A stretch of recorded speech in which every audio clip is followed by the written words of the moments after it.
Haleluya, puji Tuhan. Shalom Bapak Ibu Saudaraku yang dikasihi dan diberkati Tuhan. Kita jumpa lagi dalam ibadah online pada hari Minggu ini. Kita bersyukur karena kemurahan Tuhan, berkat kasih setia Tuhan, kita ada sampai hari ini. Sebabnya mari kita sama-sama mau mengucap syukur, mau membawa hati kita untuk masuk dalam hadirat Tuhan lewat ibadah online kita pada hari ini. Sebelum kita akan lebih dalam lagi menikmati indahnya hadirat Tuhan, mari kita bersatu hati berdoa. Bapa dalam sorga, Bapa yang kami panggil dalam nama Tuhan Yesus Kristus, kami datang kepadamu pagi hari ini Tuhan, mengucap syukur untuk segala kemurahan dan berkat Tuhan yang kami nikmati sampai hari ini. Kami bersyukur karena kebaikan Tuhan selalu baru setiap pagi. Hari ini Tuhan kembali kami mau datang beribadah, memuliakan Engkau, meninggikan nama-Mu. Kau urapi ibadah kami dari awal hingga pada akhirnya, sehingga perkenanan Tuhan menjadi bagian kami. Ibadah kami saat ini menjadi ibadah yang diberkati Tuhan. Kami serahkan semuanya ke dalam tangan Tuhan. Urapi kami semua Tuhan. Urapi juga jemaat-jemaat Tuhan yang mengikuti ibadah online di tempat-tempat yang berbeda-beda. Tapi kami percaya Engkau telah satukan hati kami untuk kami sama-sama masuk dalam hadirat-Mu yang kudus. Terpujilah nama-Mu kekal untuk selama-lamanya. Kami akan buka ibadah ini mengucap syukur dalam nama Tuhan Yesus Kristus. Haleluya. Amin. Mari sama-sama kita menyanyikan pujian berkat kemurahan-Mu. Aku ada hari ini semua karena anugerah Tuhan.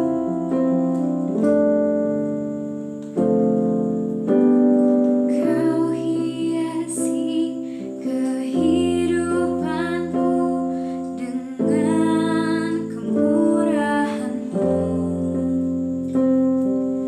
Kau rancangkan masa depanku penuh dengan harapan.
teramat baik bagiku.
Selama-lamanya. Mari kita mau memuji Tuhan, kita mau bersorak bagi Tuhan.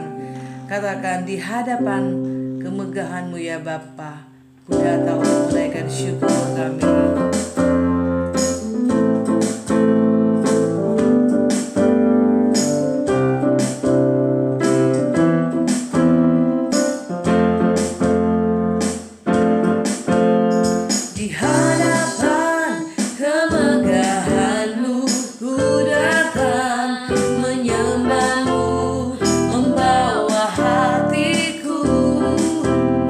Membawa hidupku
kesetiaan Tuhan, rencana Tuhan tidak pernah gagal dalam hidup kita.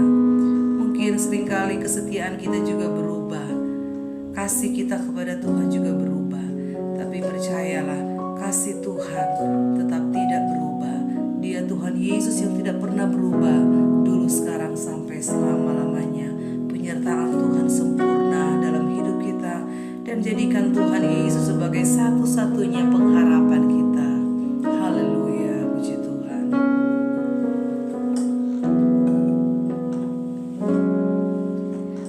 Walau dunia berubah,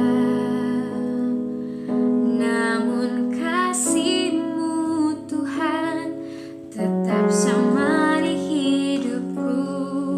Kau setia dalam setiap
sampai selamanya. Kaulah Tuhan, satu-satunya pengharapanku, satu-satunya pengharapanku, satu-satunya pengharapanku.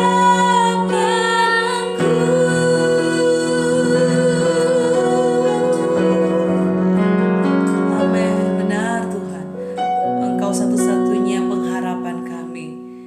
Biarlah saat-saat ini kami memiliki komitmen yang baru yang harus kami pegang teguh, yaitu iman, pengharapan, dan kasih kami.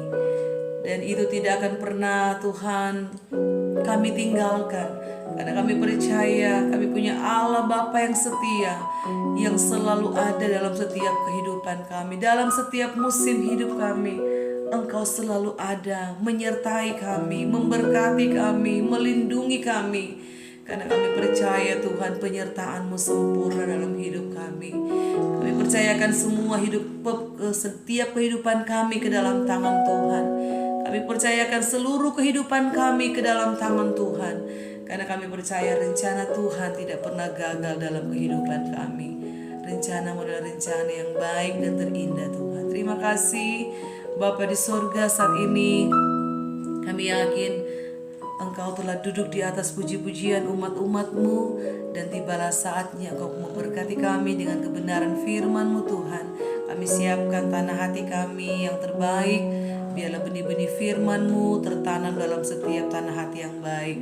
Dan jadikanlah kami menjadi pelaku-pelaku firman, bukan hanya menjadi pendengar-pendengar saja. Urapi hamba-Mu Tuhan, berbicara lewat hamba-Mu, nyatakan kehendak Tuhan bagi hamba-Mu, sehingga firman Tuhan yang akan kami dengar hari ini adalah jawaban Tuhan yang pasti, karena firman Tuhan itulah kehidupan kami. Terima kasih Bapa di sorga. Kami mengucap syukur untuk semua kebaikan Tuhan, anugerah-Mu yang melimpah atas kehidupan kami. Dalam nama Tuhan Yesus Kristus kami berdoa. Haleluya. Amin.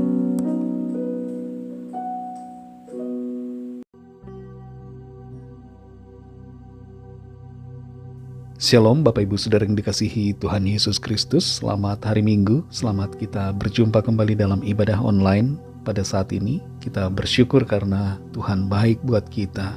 Kebaikannya tidak dibatasi oleh keadaan kita. Tuhan selalu baik. Apapun yang terjadi, Tuhan turut bekerja untuk kebaikan saudara dan saya. Bersyukur selalu untuk segala berkat kebaikan Tuhan. Bahkan untuk berkat yang tersembunyi, yang saat ini belum begitu kelihatan baik buat kita, tapi sebenarnya ada kebaikan di baliknya. Kebenaran firman Tuhan yang akan saya sampaikan pada saat ini bertema penderitaan jadi kemuliaan. Kita akan belajar dari kitab Kejadian, dan ayat nats kita pada saat ini terdapat dalam Kejadian 50 ayat 15 sampai 21. Saya akan bacakan buat saudara semua, dan saudara juga dapat membaca bersama-sama. Tertulis demikian: ketika saudara-saudara Yusuf melihat bahwa ayah mereka telah mati, berkatalah mereka, boleh jadi Yusuf akan mendendam kita dan membalaskan sepenuhnya kepada kita segala kejahatan yang telah kita lakukan kepadanya. Sebab itu mereka menyuruh menyampaikan pesan ini kepada Yusuf.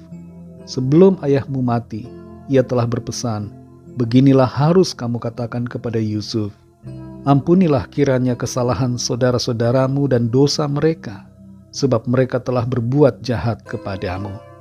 Maka sekarang ampunilah kiranya kesalahan yang dibuat hamba-hamba Allah ayahmu.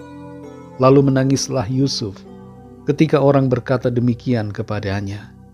Juga saudara-saudaranya datang sendiri dan sujud di depannya serta berkata, kami datang untuk menjadi budakmu. Tetapi Yusuf berkata kepada mereka, janganlah takut, sebab aku inikah pengganti Allah? Memang kamu telah mereka-rekakan yang jahat terhadap aku, tetapi Allah telah mereka-rekakannya untuk kebaikan, dengan maksud melakukan seperti yang terjadi sekarang ini, yakni memelihara hidup suatu bangsa yang besar. Jadi janganlah takut, aku akan menanggung makanmu dan makan anak-anakmu juga. Demikianlah ia menghiburkan mereka dan menenangkan hati mereka dengan perkataannya. Demikianlah pembacaan firman Tuhan. Biarlah kita semua yang membaca dan mendengar menjadi pelaku-pelaku firman Tuhan yang taat dan setia.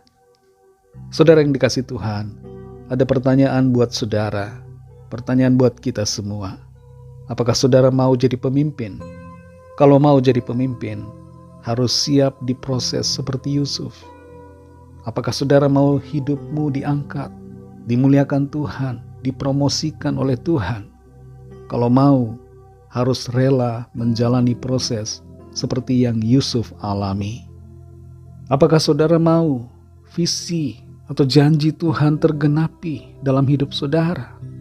Kalau saudara mau, maka harus rela merendahkan diri dan setia kepada Tuhan seperti Yusuf. Seorang pemimpin sejati harus siap mengalami tekanan, ditinggalkan, dibenci, disalah mengerti, bahkan difitnah, dan harus rela menjalani penderitaan, kesukaran dengan hati yang tabah tanpa kehilangan imannya kepada Tuhan. Sampai akhirnya ia akan muncul tepat pada waktunya seperti emas untuk menjadi seorang yang dipromosikan dan diangkat oleh Tuhan untuk mengerjakan suatu tugas dan panggilan yang mulia. Jangan pandang penderitaan sebagai sebuah akhir. Jangan pandang penderitaan sebagai sebuah kegagalan. Jangan pandang penderitaan sebagai sebuah penghalang untuk mengalami janji dan visi dari Tuhan. Tapi pandanglah penderitaan itu sebagai sebuah jalan, sebuah terobosan untuk membawa kita kepada penggenapan visi dan janji Tuhan.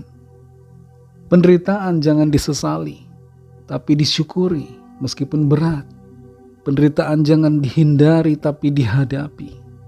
Kita harus sabar dalam kesukaran, karena ada berkat di balik kesukaran, ada kemuliaan di balik penderitaan. Kalau kita membaca kitab Kejadian, maka kita akan mengerti suatu perjalanan sejarah, mulai dari penciptaan sampai kepada masuknya bangsa Israel ke tanah Mesir. Beberapa pokok dalam kitab Kejadian diantaranya adalah penciptaan langit, bumi dan isinya, termasuk penciptaan manusia. Kalau Tuhan menciptakan segala sesuatu dengan berfirman, maka ketika Dia menciptakan manusia, ada hal yang berbeda. Tuhan menciptakan manusia dengan membentuk manusia itu dari tanah. Tuhan menciptakan manusia seturut dengan gambarnya. Kita tidak diciptakan seperti monyet atau seperti gorila. Teori evolusi Darwin bisa sangat terkenal dan memunculkan gagasan bahwa keberadaan makhluk hidup saat ini terjadi oleh karena proses evolusi, perubahan yang terjadi dalam proses waktu yang lama, termasuk manusia. Tapi tidak demikian menurut apa yang dikatakan firman Tuhan. Charles Darwin, pencetus teori evolusi, menjelang akhir hidupnya, menyesali teorinya tersebut. Ia tidak menyangka bahwa teori evolusinya akan diikuti oleh banyak orang. Kita perlu sadar bahwa kita semua diciptakan segambar dan serupa dengan Tuhan. Kita ini mulia, kita berharga, karena kita serupa dengan gambaran Allah. Setelah penciptaan selesai, maka manusia jatuh ke dalam dosa. Manusia diciptakan dengan kehendak bebas, dan kita dibolehkan untuk memilih apakah menuruti firman Tuhan atau tidak menuruti keinginan Tuhan. Ada konsekuensi dari kejatuhan ke dalam dosa ini. Konsekuensinya adalah kebinasaan kekal. Upah dosa adalah maut. Tapi syukur kepada Tuhan karena Ia menyediakan jalan keluar bagi kita.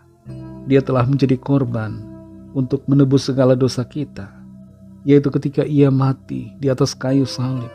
Darahnya tercurah untuk pengampunan segala dosa kita. Kita semua mengalami anugerah kasih karunia Allah di dalam Kristus Yesus Tuhan kita. Kasih karunia-Nya itu menolong kita, memberikan kita penebusan dan kehidupan yang kekal. Dalam kitab Kejadian kita juga membaca bagaimana ada peristiwa pembunuhan yang terjadi atas Habel yang dilakukan oleh Kain, kakaknya sendiri. Kain menyimpan iri hati, dengki terhadap Habel adiknya. Padahal seharusnya ia tidak boleh berbuat demikian. Bahaya dari iri hati, dengki adalah membuat kita kehilangan damai sejahtera dan bisa membuat kita jatuh ke dalam dosa pembunuhan. Kebencian pada hakikatnya sama dengan membunuh, dan itu sebabnya kita harus menyingkirkan kebencian dan akar-akar pahit, iri hati, dengki dari dalam hati kita. Dalam Kejadian 6-9 terdapat kisah tentang air bah, di mana Tuhan melenyapkan semua manusia karena dosa-dosa dan kecemaran yang terjadi di atas bumi.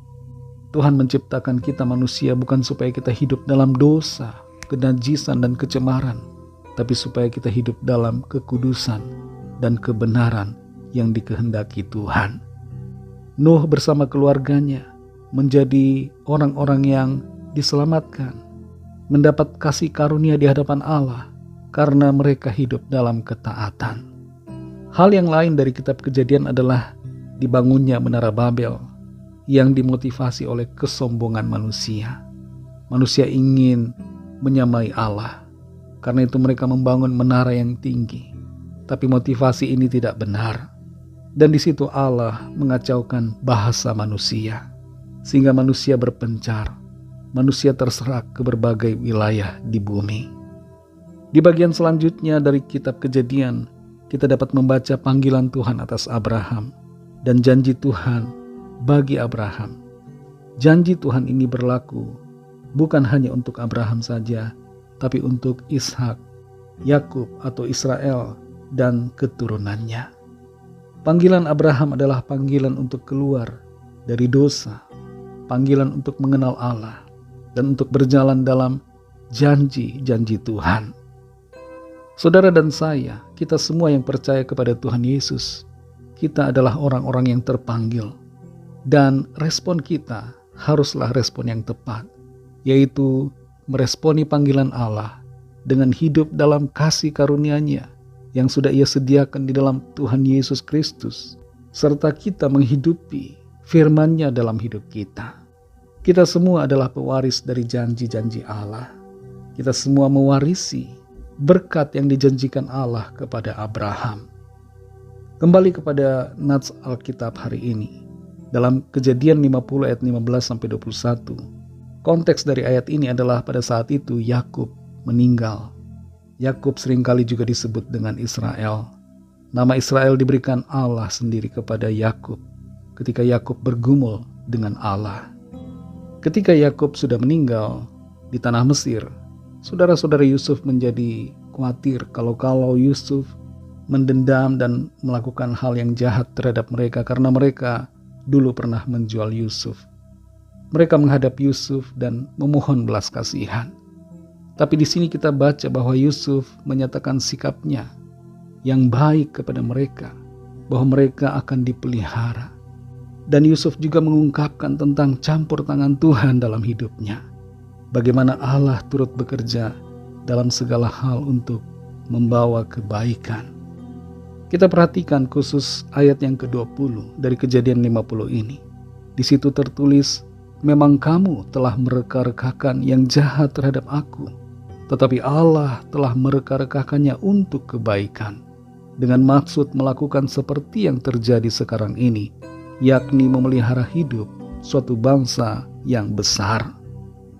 Kalau saja Yusuf pribadi yang egois dan emosional, maka ia pasti akan marah dengan keadaan yang ia alami. Ia pasti akan mendendam saudara-saudaranya. Bagaimana tidak, dia dijual dan terpisah dari orang tuanya. Dia difitnah di Mesir, masuk dalam penjara.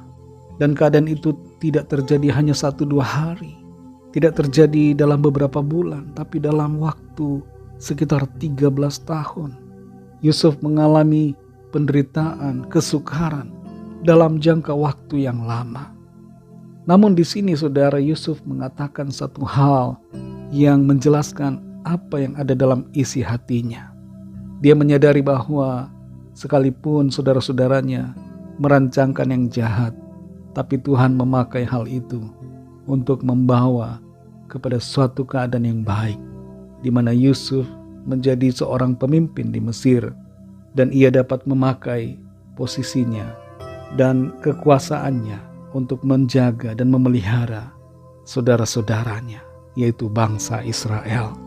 Bahkan bukan hanya bangsa Israel saja, tapi juga bangsa Mesir dan semua bangsa di sekitarnya.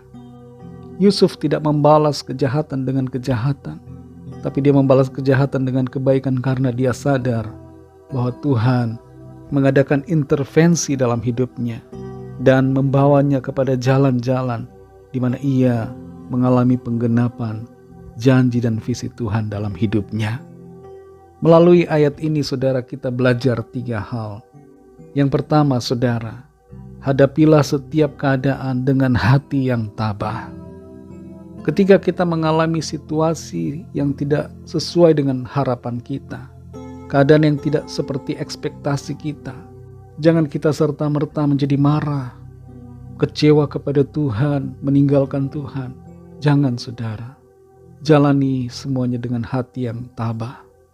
Roma 12 ayat 12 berkata, bersukacitalah dalam pengharapan, sabarlah dalam kesesakan, dan bertekunlah dalam doa. Inilah yang harusnya menjadi sikap kita saudara. Dalam keadaan yang sulit, kesukaran, penderitaan, tetaplah bersukacita, sabar, dan tetaplah berdoa. Saya pernah mengalami kegagalan saudara. Tapi kalau saya melihat kembali dalam posisi saya sekarang ini, kembali melihat atau menengok ke belakang, maka saya akan tertawa, saya akan tersenyum, saya akan bersukacita karena Tuhan mengizinkan kegagalan itu supaya saya sampai kepada titik yang sekarang. Sabar saudara, tabahlah dalam keadaan, dalam kesukaran, dalam kesulitan, dalam penderitaan yang kita alami. Hal yang kedua, tetap konsisten dalam iman dan jangan berubah dalam hal kasih kita kepada Tuhan. Yusuf selama dalam proses kesukaran yang dia alami, tetap percaya kepada Tuhan. Dia menjadi teladan di dalam penjara bahkan. Dia menjadi sosok yang tetap percaya kepada Allah. Dia tidak berubah, dia tetap konsisten. Konsistensi iman seringkali menjadi tantangan. Ada banyak orang yang bisa saja hari ini percaya, tapi besok-besok ketika ada masalah, dia berubah menjadi tidak percaya. Dalam 2 Korintus 5 ayat yang ke-7 dikatakan, sebab hidup kami ini adalah hidup karena percaya, bukan karena melihat. Salah satu faktor kunci agar kita tetap konsisten dalam iman dan tidak berubah adalah kita jalani hidup ini bukan dengan mata atau penglihatan kita. Jangan terpengaruh dengan keadaan saudara, tapi miliki mata iman yang selalu memandang kepada Tuhan dan memandang kepada janji-janji firman-Nya. Kalau ada di antara saudara yang saat ini sedang dalam kesukaran, mari tetap percaya saudara. Jangan tinggalkan Tuhan. Hal yang ketiga, Tuhan turut bekerja untuk kebaikan kita. Dalam Roma 8 ayat 28 tertulis, kita tahu sekarang bahwa Allah turut bekerja dalam segala sesuatu untuk mendatangkan kebaikan bagi mereka yang mengasihi Dia, yaitu bagi mereka yang terpanggil sesuai dengan rencana Allah. Mudah sekali saudara kita langsung marah, langsung pundung istilahnya. Kita langsung komplain, kecewa, kita berbalik arah dari tadinya berharap kepada Tuhan, sekarang berharap kepada yang lain karena kita kecewa. Kita merasa Tuhan tidak adil, merasa Tuhan tidak baik oleh karena penderitaan atau kesukaran atau masalah yang kita alami. Mudah sekali kita akan gampang ganti haluan, saudara. Kalau kita tidak menyadari bahwa sebenarnya Tuhan turut bekerja dalam segala sesuatu untuk mendatangkan kebaikan bagi kita. Mungkin ada di antara saudara yang sudah bertahun-tahun ingin menjual rumah, sudah berdoa sedemikian rupa, tapi rumah belum laku-laku. Percaya saudara, Tuhan turut bekerja dalam segala sesuatu untuk mendatangkan kebaikan. Mungkin ada di antara saudara yang sudah berjuang, mempunyai bisnis, tapi bisnis saudara mengalami kebangkrutan. Percaya, Tuhan turut bekerja dalam segala sesuatu untuk mendatangkan kebaikan. Terkadang kita tidak mengerti apa maksud Tuhan, tapi dengan iman kita akan melihat bahwa Tuhan akan mengerjakan yang baik di balik segala masalah yang ada. Ada kemuliaan di balik penderitaan, ada berkat di balik persoalan. Pertanyaan untuk kita renungkan, saudara. Adakah kita saat ini sedang kecewa, marah kepada Tuhan, goyah dalam iman, ingin meninggalkan Tuhan karena keadaan yang kita alami? Adakah kita hanya melihat apa yang di depan mata kita dan melupakan janji-janji firman Tuhan? Kita tidak lagi mempercayai Tuhan. Mari saudara yang dikasihi Tuhan, kembali berpegang pada firman Tuhan. Dalam 2 Korintus 4 ayat 17-18 dikatakan, sebab penderitaan ringan yang sekarang ini mengerjakan bagi kami kemuliaan kekal yang melebihi segala-galanya, jauh lebih besar daripada penderitaan kami. Sebab kami tidak memperhatikan yang kelihatan, melainkan yang tak kelihatan. Karena yang kelihatan adalah sementara, sedangkan yang tak kelihatan adalah kekal. Mari percaya kepada Tuhan yang baik. Tuhan Yesus beserta kita, dan Dia menuntun kita dalam rencananya yang baik, indah, dan sempurna. Selalu ada harapan di dalam Tuhan. Ada hal-hal baik yang Tuhan sediakan di depan. Dan mari jalani hidup ini dengan sabar, tabah, penuh sukacita, beriman kepadanya, dan tetap setia. Mari kita berdoa. Terima kasih Tuhan Yesus, kami mengucap syukur Bapa untuk firman-Mu yang sudah kami dengar pada saat ini.